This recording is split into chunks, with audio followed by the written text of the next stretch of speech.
In this first picture we can see two phrasal verbs. We can see find out. This woman is finding out information about her plane, and she is finding out what time her plane takes off. So we find out information. When we try to discover some kind of information, and we make an effort to find that information, we find it out. And when a plane leaves the ground, it takes off. So find out and take off. Okay, the next picture, it shows a boy and a girl who have maybe been arguing, and unfortunately they have decided to break up, to split up. Both of these phrasal verbs mean the same thing. They mean to end a relationship. Break up or split up. Okay, in the next picture we see someone is putting rubbish in the bin. So we usually say throw away, because this means put rubbish in the bin. Any kind of rubbish, put it in the bin.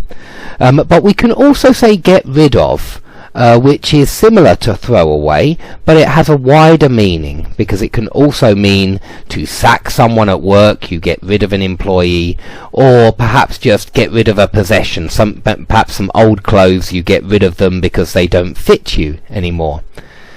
Okay, in the next picture we see a guy who has turned up to work late again.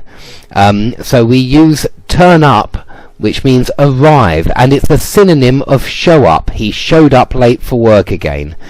We can use both of these in many different situations for arrive and appear. They're very flexible, so please use them. You know, what time do you usually turn up at school? For example, at 9 o'clock in the morning or at 9:30.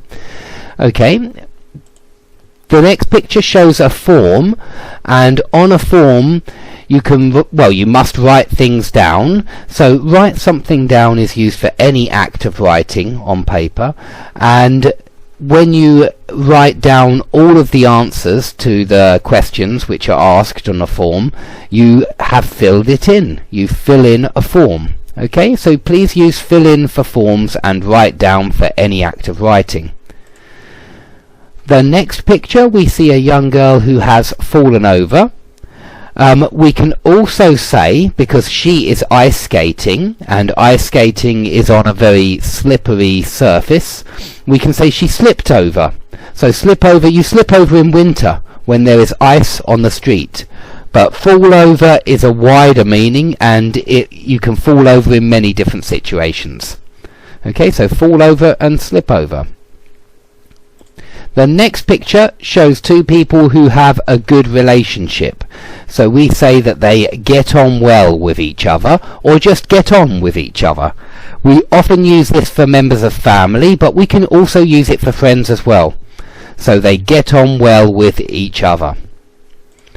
In this picture we see a man who has decided to stop smoking. So he has given up smoking.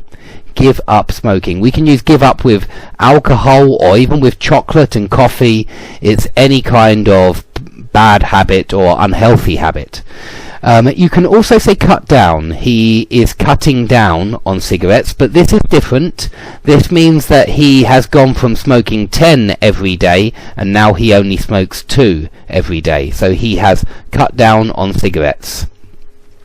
Okay, in the next picture we see a goalkeeper, and unfortunately he hasn't helped his team. He has missed the ball when the other team has made a shot, and they have scored a goal. So unfortunately he has let his team down. Let down is like disappoint. You let down your friend if you don't turn up at a meeting at the agreed time. Maybe you turn up 30 minutes late and you let him down. Okay, and in this last picture we see two phrasal verbs, similar but different, almost opposites. One of the people, the person who is nearest departures, the man, he has been dropped off. Perhaps his girlfriend has dropped him off at the airport, and now he's going away on a business trip. On the other hand, the young girl in the foreground at the front of the picture, she is getting into a car, so maybe her dad is picking her up from the airport. Okay, if you have any questions, please leave them under the video, and please try the following quiz.